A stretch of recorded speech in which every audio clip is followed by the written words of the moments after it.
They said the river of Idu Ama never moved without music, that even on the hottest dry season afternoons, when the soil cracked like old pottery and the lizards lay flat in the shade, you could still hear the river chuckling over stones, slapping against its banks as if clapping for itself, its laughter blending with the children's shouts and the women's gossip as they washed clothes along the shore. And the elders would boast that as long as the river laughed, hunger would never conquer them, for it watered their farms, fattened their fish, and carried their canoes like a proud father lifting his child. But on the night Nkem tied her gele for her wedding, the river stopped laughing.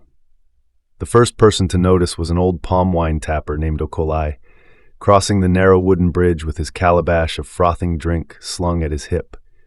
He paused, frowning, because instead of the familiar bubbling rush below, there was only a heavy, watching silence, like someone holding their breath in the dark. The water had gone glassy, black as fresh palm oil, reflecting the sky too clearly, like an eye with no eyelid.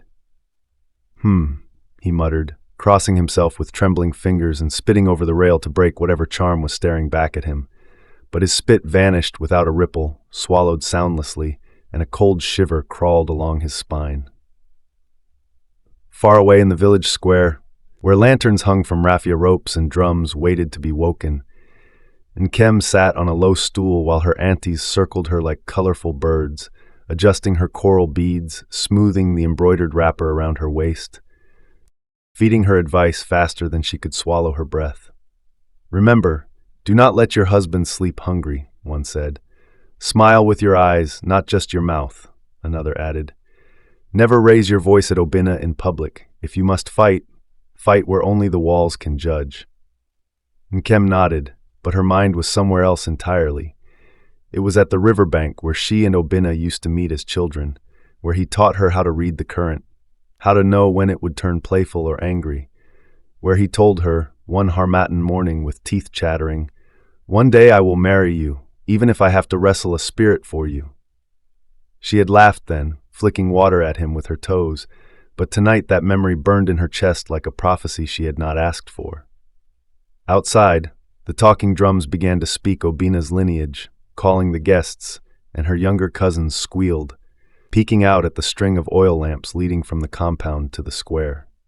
Nkem rose, feeling the weight of her beads like small suns around her neck, and when she stepped out, the night greeted her with 1,000 eyes, villagers, relatives, strangers from neighboring towns, faces glowing in lantern light, teeth flashing, wrappers swaying.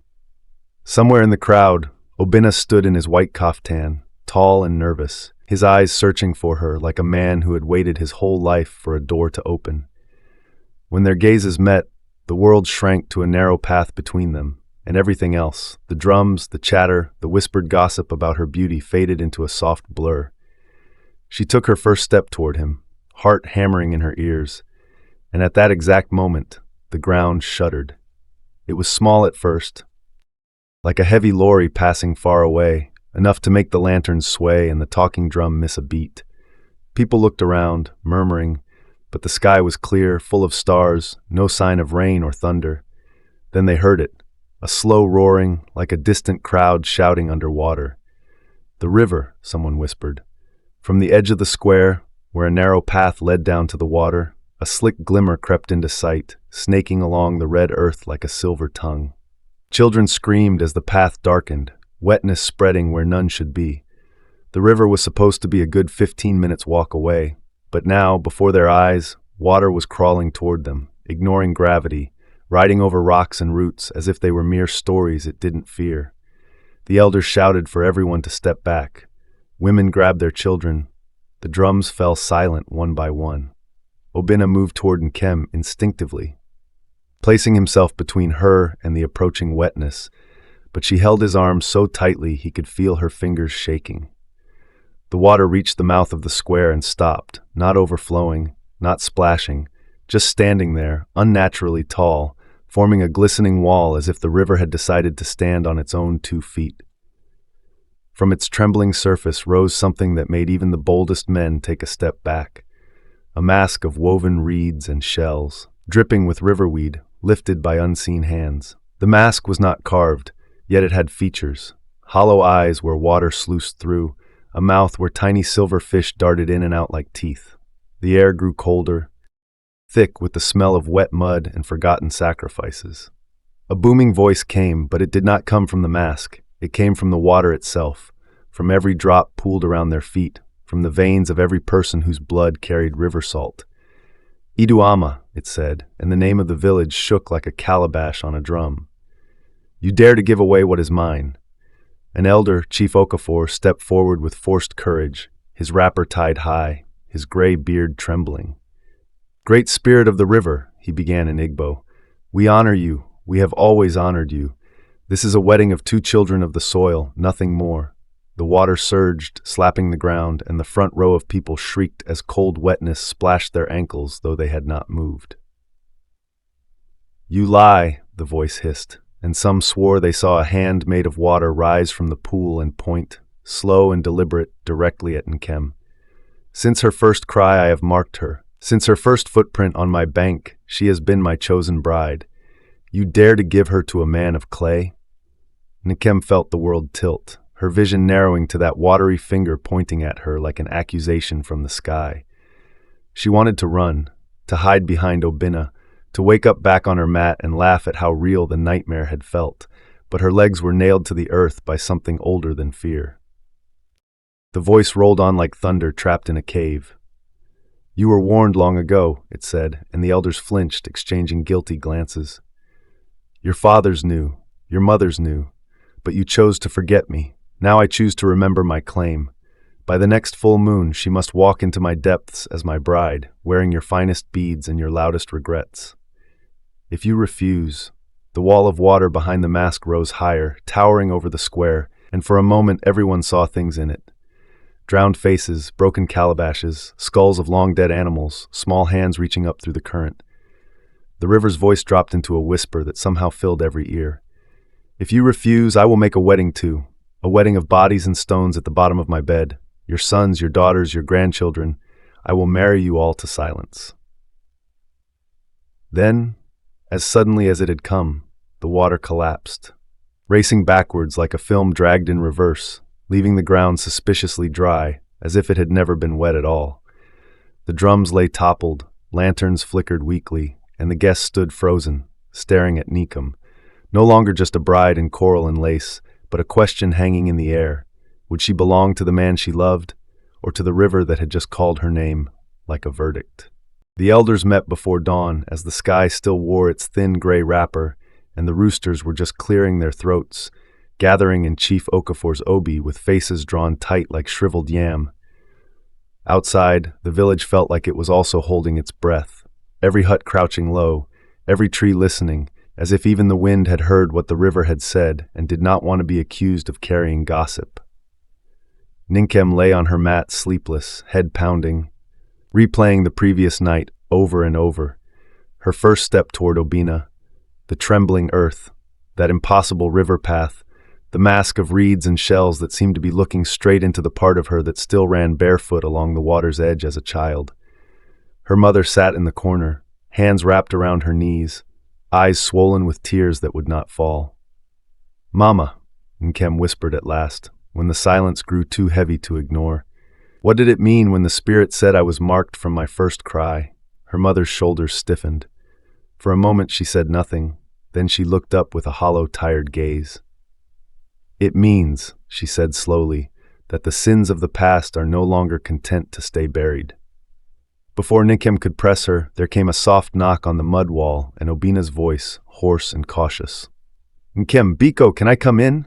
Her mother got up, tying her wrapper tighter, wiping her face so quickly you would think she could erase grief like chalk from a slate. She opened the door and Obinna stepped in, ducking his head. He looked like someone who had aged 10 years since the last lantern went out.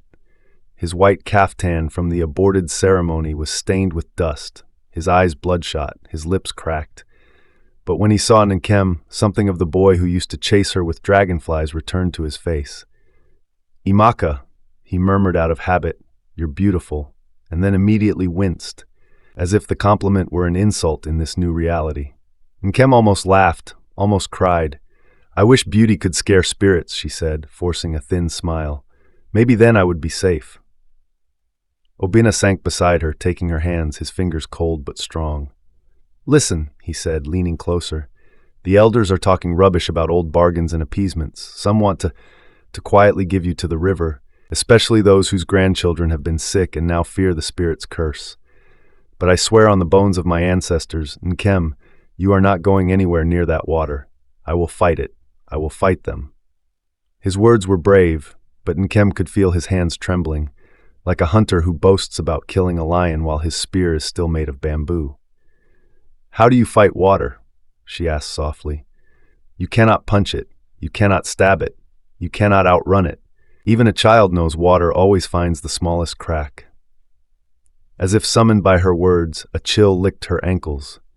She looked down and saw a thin line of moisture creeping across the floor, emerging from a crack that had been dry for years. The little stream coiled lazily around her bare feet, cold as a snake's tongue, then retreated, leaving only damp footprints in the dust that faded slowly before their eyes.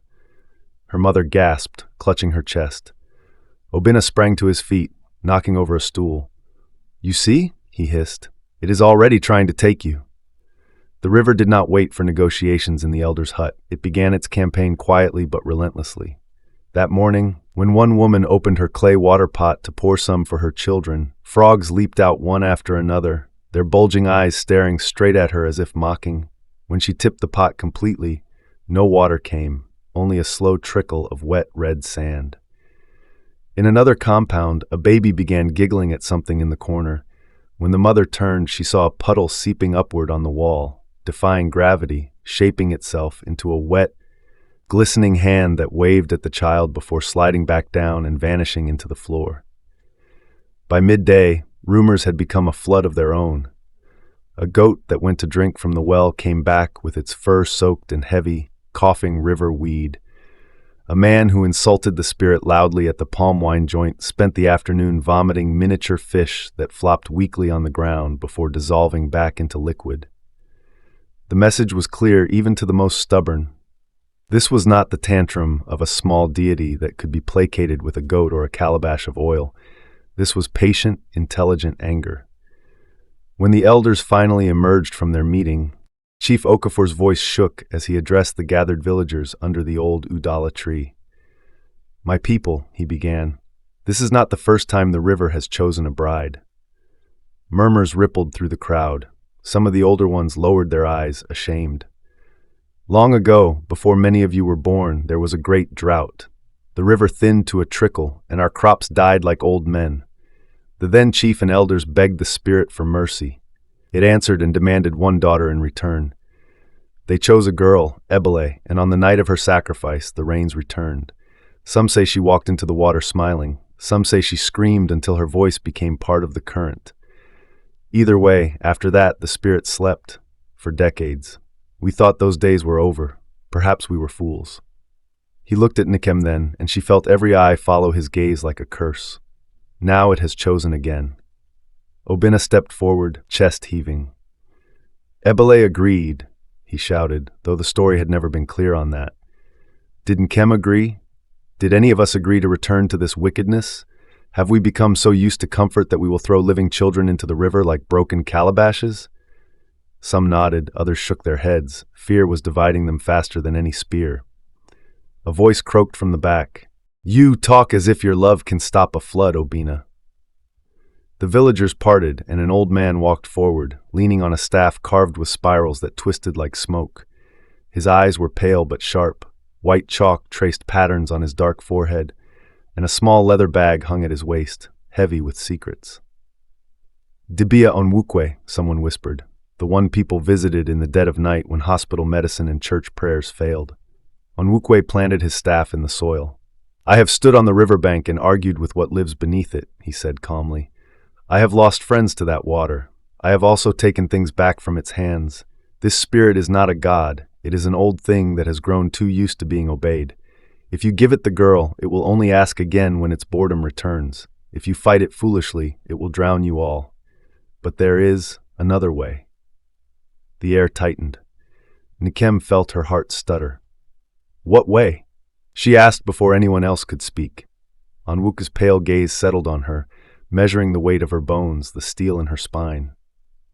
You have heard the stories, he said, that a spirit cannot cross certain boundaries, that on consecrated ground it is weaker, that if you lure it out of its home it can be bound.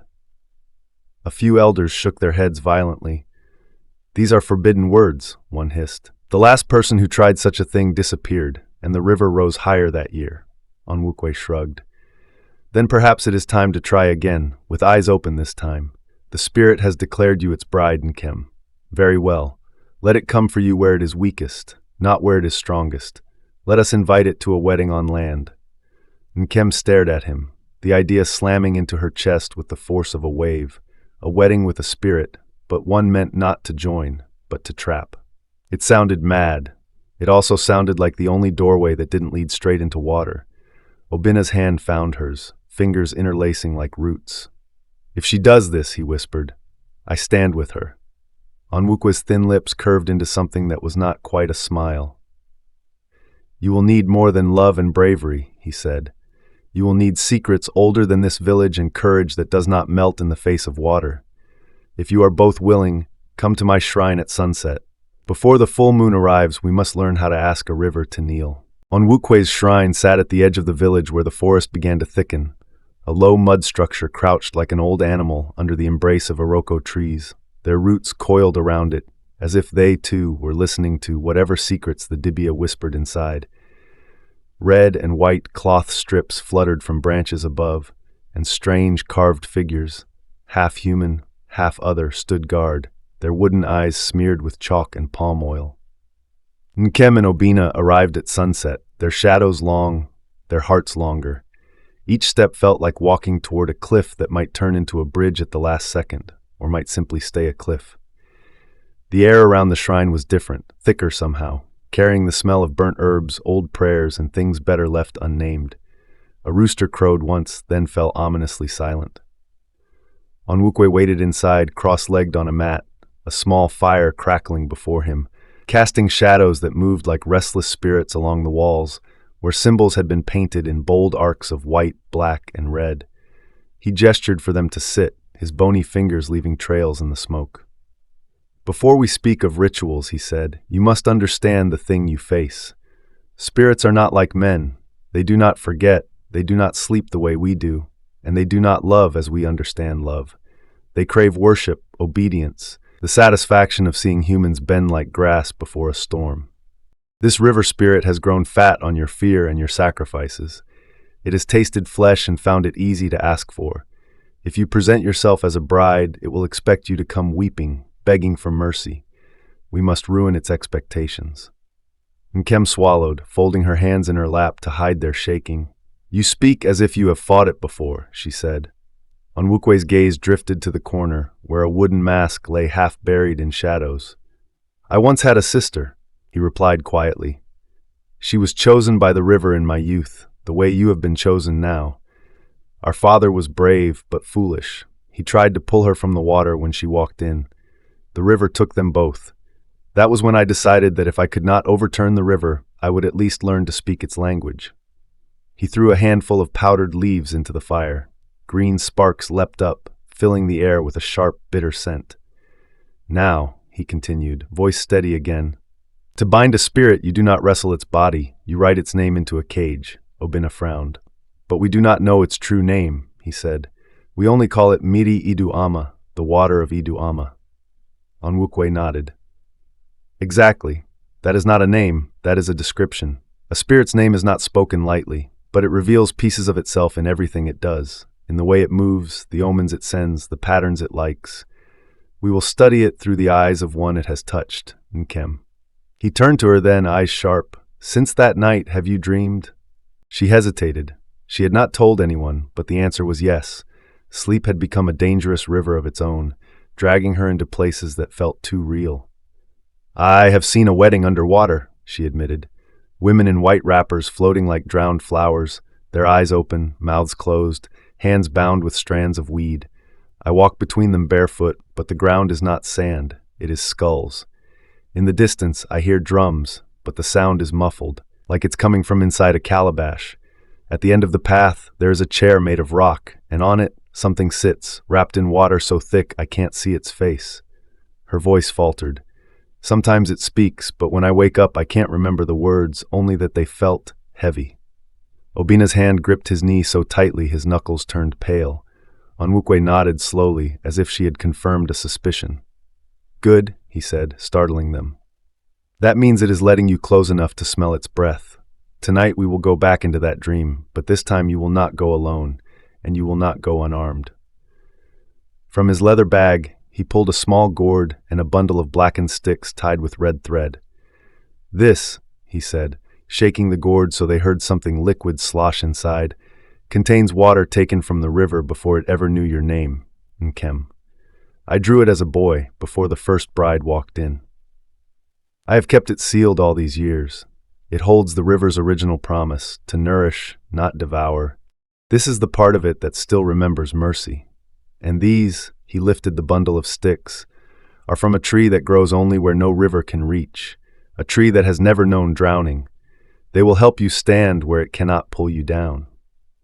He instructed Nkem to dab a drop of the old river water on her forehead, heart, and soles of her feet. It was shockingly cold, harsher than the river she knew, as if it came from a time when men were smaller and spirits larger. Then he made marks on her skin with ash from the fire, tracing symbols that looped and twisted like river bends. To Obina he gave a smaller mark on his palm, a spiral with 3 arms. "You will not walk fully into the dream," Onwukwe said to him, "but you will anchor her. When she begins to drown, you will feel your palm burn. Do not let go of her hand, no matter what you see or hear. A spirit's first weapon is illusion." They lay down on mats facing the fire, Nkem between Obina and Onwukwe. The Dibia began to chant, his voice slow and low, drawing invisible lines between worlds. The flames responded, bending toward him like obedient servants. Smoke thickened, curling in intricate patterns that strangely resembled river currents seen from above. Nkem's eyelids grew heavy. The room dissolved, the crackle of fire stretching into a long hissing sound like receding waves. She found herself standing on the familiar underwater path again, skulls beneath her bare feet, women floating on either side like forgotten brides. But this time, something was different. A faint warmth pulsed in her chest where the old river water had touched, and she realized the skulls did not shift under her weight. She was standing on them firmly, as if they too wanted someone to finally walk over them without fear. The muffled drums beat faster as she moved forward. "Remember," she heard Onwukwe's voice echo faintly in her mind, though his physical body was far away. "Listen more than you speak. Let it boast. Every boast reveals a weakness." At the end of the path, the rock throne loomed again, wrapped in thick water, swirling upward like smoke. 2 glowing eyes opened within the liquid mass, not white, not red, but a deep green like the underside of old leaves. "Bride," the spirit's voice rolled through the drowning air, "you return before the appointed time. Do you come to beg, to flee, to look at what will soon be yours?" Nkem's instinct was to bow, to kneel, to placate, but she forced herself to stay upright, fingers curling into her palms. Somewhere, far away, she could feel Obina's hand in hers, a dim warmth. "I came to look at what you think is yours," she said, surprised at the strength in her voice. The spirit laughed, and the entire riverbed shuddered. "Bold, for clay fashioned from dust," it murmured. "But you forget, you are not the first. They all walked here. Some wept, some sang, one even tried to bite me." The water around it shaped itself briefly into silhouettes of women, then dissolved again. "You were chosen before you had teeth, little one. When your mother first brought you to my bank, I saw my reflection in your eyes." The mention of her mother jolted Nkem. "Why me?" she demanded. "There are many daughters. Why did you mark my first cry?" The spirit leaned forward, the water around it thickened, pressing against the invisible boundary of its throne. "Because your blood owes me," it said simply. Images flashed unbidden through Nkem's mind. Her mother younger, standing at the river's edge with another woman, both their bellies swollen with pregnancy, making a vow with frightened eyes. A small calabash pushed into the current. A whisper, "Take hers, not mine." Nkem staggered as if slapped. "No," she gasped, heart pounding. "You lie." The spirit's laughter turned cruel. "Ask the one who carried you. On the night you were born, I stood in the corner of your hut, waiting for the child I was promised. But another woman's hand snatched her away, and your cry filled the air instead. A clever trick, It amused me, for a while. I decided to let you ripen before harvesting. The debt skipped a generation, that is all. Blood always finds its way back to water. Fury burned in Nkem's veins, mingling with a dawning, bitter understanding. Her mother's silence, her haunted eyes, the way she avoided the river for years, it all crystallized into a jagged truth. Somewhere in the waking world, her body flinched. She felt Obina's grip tighten, Onwukwe's chant rising. The spirit watched her struggle, pleased. Come willingly, it purred. Spare your people. Spare your lover from learning how long men can scream under water. Nkem inhaled, feeling the cold press against her lungs.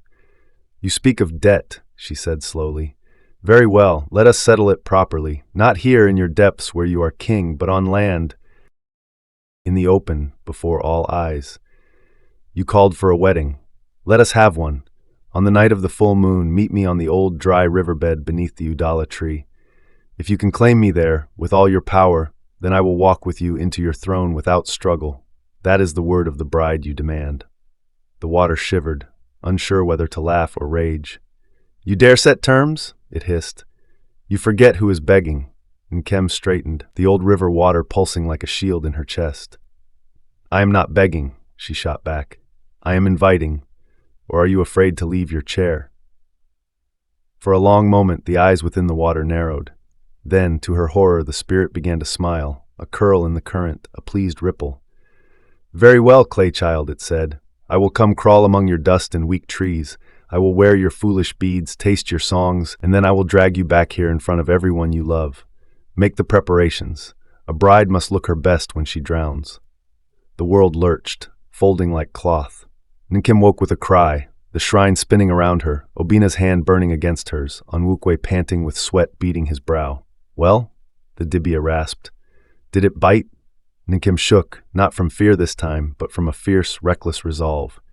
It accepted, she whispered. The river is coming to our wedding. The days leading up to the full moon stretched and snapped like old rubber. The village lived in a strange half-light of terror and frantic preparation. Nkem's wedding became a secret that moved through Iduama like a wind that could not be seen but could be felt in the way conversations stopped when she entered, in the extra plates of food silently pushed toward her, in the children's wide eyes that stared at her as if trying to memorize her face before it disappeared. The elders argued endlessly about whether to stop her, but fear made them cowards. If she was willing to offer herself in this strange, half-ritual, half-battle, then perhaps the river's anger would be contained to her alone. A few brave women came to plait her hair in the afternoons, fingers gentle, singing old songs under their breath, the kind sung for brides and the kind sung for warriors, because Nkem was now both. Obina refused to leave her side, even when his family begged him to stay away lest the spirit mark him too. If it wants me, it can come and take me alongside her, he said simply. I will not be the man who let his love walk alone into a river. Onwukwe worked tirelessly, fashioning charms and drawing patterns in ash around the old dry riverbed where the confrontation would happen. The spot had been chosen carefully. Long ago, the river had flowed there before changing its course, leaving behind a scar of cracked earth and stubborn weeds. It still smelled faintly of water when the air was thick. Onwukwe said that meant it remembered its past but no longer belonged to it. Here, he explained as he pressed white chalk into Nkem's palm, the spirit will not be at full strength. It will be like a fish dragged onto sand, still dangerous, still capable of thrashing, but choking slowly. Our markings will make the sand even drier, the air even thinner. You must keep it here as long as you can. He placed 3 objects into her hands. A small calabash filled with the ancient river water, now mixed with her own blood, taken from a pinprick on her finger. A string of beads, threaded with charms carved from wood that had never tasted rain, and a simple clay ring. What is the ring for? Nkem asked, rolling it between her fingers. Onwukwe's gaze softened with something like pity. Every wedding needs a ring, he said, even one that is also a snare. On the night of the full moon, the sky was painfully bright, washed in silver light that made every shadow sharp. The village gathered around the old riverbed, forming a wide circle at a wary distance, their faces ghostly in the pale glow. No one beat drums. This was not a celebration. but some women hummed the lowest notes of a marriage song, their voices trembling. Nkem stepped into the center wearing a wrapper of deep blue, patterns of white swirls woven into the cloth like stylized waves. Coral beads clinked around her neck and wrists, but threaded among them were Onwukwe's charms, subtle but powerful. Her hair was braided high and crowned with a small circlet of cowries that caught the moonlight. She looked, for all the world, like a bride about to be given to a king, if you did not see the fear hidden in the set of her jaw. Obina stood just outside the circle, fists clenched, forbidden by Onwukwe to stand at her side in the center. "This is not your fight," the Dibia had said. "Your love is your offering, but your body will only distract and weaken her. Stay where she can see you, so she remembers what she is fighting for, not who she may lose." Onwukwe himself stood behind Nkem, staff in hand, muttering under his breath as he drew fresh sigils in the dust.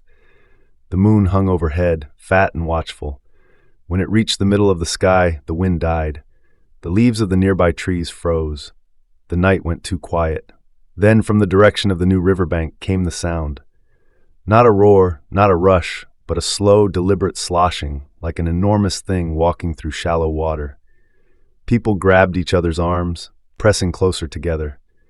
The sound approached, but no water appeared yet, and for a moment they dared hope the spirit had changed its mind, or that Onwukwe had lied and nothing would come. That hope drowned quickly. At the far edge of the old riverbed, the ground darkened, as if something wet were seeping up from below rather than down from above. Dampness spread in a line, then bulged, then rose, forming a tall shape that glistened under the moon like a body made of living glass. The river spirit had come wearing the form it thought fit for a wedding. Its surface smoothed itself into the suggestion of a man in a flowing cloak, arms long and fluid, head crowned with a halo of frothing foam that mimicked a royal cap. Its face was an ever-shifting mask of waves, but two green eyes burned clearly within, fixed on Nkem. As it stepped forward, every footprint it left dried instantly, steam rising from the ground as if the earth itself were rejecting it. That gave Nkem a sliver of courage. "Bride," the spirit rumbled, its voice vibrating in their ribs, "I have come as you requested. See how I humble myself, walking on your thirsty soil, leaving my throne of depths for this." It glanced around with disdain. "Dust. Are you ready to honor your word?" Nkem clutched the calabash hidden within the folds of her wrapper, feeling the liquid swirl inside. "I am ready to keep my word," she said clearly, "if you keep yours. You accepted my terms, a wedding on land before all eyes. No stolen bodies, no dragging from behind. You must take me openly if you can." The spirit laughed, and the sound made some children cry out. "I could take you with a single drop on your tongue," it sneered. "But very well, let us play your little game. Proceed with your human nonsense." Onwukwe stepped forward, raising his staff. "We call this nonsense covenant," he said dryly, "and you would do well to respect it, spirit. Even you are bound by your words." He began to chant, voice steady and strong, reciting an ancient marriage rite, but twisting the lines, replacing references to husband and wife with bride and river, clay and current. As he spoke, Nkem felt something tighten around her, an invisible ring drawing closer. The spirit listened, amused at first, then increasingly restless as the patterns of the ritual looped around it. This was not the simple, fearful sacrifice it knew. This was a structure designed to define a relationship, and definitions were a kind of cage. When it came time to exchange rings, Nkem stepped forward, heart pounding. From within her wrapper she drew the clay ring Onwukwe had given her. "This," she said, voice trembling only slightly, "is shaped from the earth that feeds our yam, from the dust that remembers our ancestors' footprints. It is dry, but it promises life when mixed with water. I offer it as a sign that if you stay in your place and we in ours, we can both thrive." The spirit regarded the tiny ring, unimpressed. "A lump of dirt," it scoffed. "You would give this to me?" Nkem smiled, and in that moment there was something of mischief in her that echoed the girl who used to splash Obina with river water. "You misunderstand," she said. "I am not giving it to you. I am inviting you to put yourself inside it, if you can." For the first time the spirit hesitated. The villagers held their breath. Onwukwe's chanting grew more urgent, weaving around Nkem's words like invisible ropes. The spirit's pride flared. It could not bear to be seen balking before these frail, watchful humans. With a dismissive snort, it extended a hand of liquid, a tendril of water reaching toward the ring. "Very well," it said. "Let your toy see what true power feels like." The moment its watery finger touched the clay, something snapped into place, silent but enormous. The symbols on Wukwe had traced on the ground ignited in invisible fire, and Nkem felt the calabash in her other hand grow heavy, the ancient river water inside it vibrating. The spirit jerked, trying to pull back, but its hand was stuck to the ring, as if the tiny clay circle had become a loop of iron around its wrist. "What is this?" it roared, struggling. The more it pulled, the more its body seemed to stretch thin like a river forced through a narrow crack. The ground dried further around them, cracks widening like mouths. Steam rose from the spirit's legs as the parched earth drank greedily at its feet. Onwukwe shouted above the chaos, "Now Nkem, use its own name against it." But she didn't know its name until she realized with sudden clarity that it had been calling itself by its own hunger all along. In her dreams, in its boasts, in the way it spoke of debts and flesh. "You are not just river," she cried, feeling the knowledge rise from the old water in her calabash. "You are greed of the deep, eater of unpaid vows, the one who forgets original promise. That is your name now, bound in this ring. By dust that remembers your first kindness and blood that refuses your second cruelty, I trap you here." She smashed the calabash at its feet. The ancient water spilled out, clear and cold, but instead of joining the spirit, it recoiled from it, forming a thin, shimmering barrier. The spirit screamed, a sound like 1,000 rivers reversing. Its body convulsed, shrinking, compressing as if invisible walls were closing in. It tried to surge toward Nkem, but each attempt made it smaller, more concentrated, dragged toward the tiny circle of clay that had become a vortex. Villagers fell to their knees, covering their ears. Trees shook. Obina shouted her name, but it sounded distant. The spirit's eyes, those deep green orbs, blazed with fury and something else, fear. "You think you can bind me?" it howled. "I am older than your names, older than your clay." Nkem stepped closer, her feet unwavering on the cracking earth. "Maybe we cannot kill you," she said, voice hoarse, "but we can make you remember what you were before you tasted blood. We can make you too small to swallow us whole." She lifted the ring, which now buzzed with a strange, oppressive weight. The spirit's form was almost gone, drawn into a funnel of water no wider than a man's arm. With a final roar, it collapsed inward, vanishing into the clay with a violent shudder that knocked Nkem to her knees. Silence slammed down on the old riverbed. No breeze, no insects, nothing. Then, slowly, a wind rose, carrying the scent of clean water. Far in the distance, the real river, freed from the spirit's swollen ego, began to murmur again, not with cruel laughter, but with something like relief. Nkem knelt in the dust, the ring warm in her palm, trembling as if a caged heartbeat pulsed inside it. She realized she was breathing, she realized she was alive, and then the cries began. Not of sorrow, but of astonished, fearful joy. In the days that followed, Iduama moved as if walking on new legs, testing each step carefully, afraid that any sudden motion might shake the spirit loose again. The ring that held the river's pride, a small, unremarkable loop of clay at first glance, was placed in a shrine built where the old riverbed met the path to the fields. Onwukwe oversaw its installation personally, carving symbols into the mud walls that warned any curious hands away. "This is not a trophy," he told the villagers sternly. "It is a reminder that clay can shape water, yes, but also that if we forget what made this possible, the cage may crack." Nkem visited the shrine only once. She stood before the small altar, listening. If she concentrated, she could just barely hear a faint, angry hiss from within the ring, like steam trapped under a tight lid. It sent a shiver up her spine, but it also brought a fierce, quiet satisfaction. "You are not free," she whispered under her breath, "but neither am I your prisoner." She placed a single white kola nut on the altar, not as an offering to the spirit, but as thanks to whatever old mercy still lived in the ancient water that had helped her, and turned away. The river itself changed. Its flood that year was gentler, its currents less unpredictable. Fishermen reported that the water no longer pulled at their nets like greedy hands. Instead, it seemed almost shy, as if relearning how to pass through the village without demanding anything in return. Children returned to its banks slowly, inch by inch, throwing stones and running back to see if the water would chase them. It didn't. It flowed on, carrying leaves and stories with equal patience. Some nights, when the moon was right, people swore they could hear a faint chuckle in its ripples again.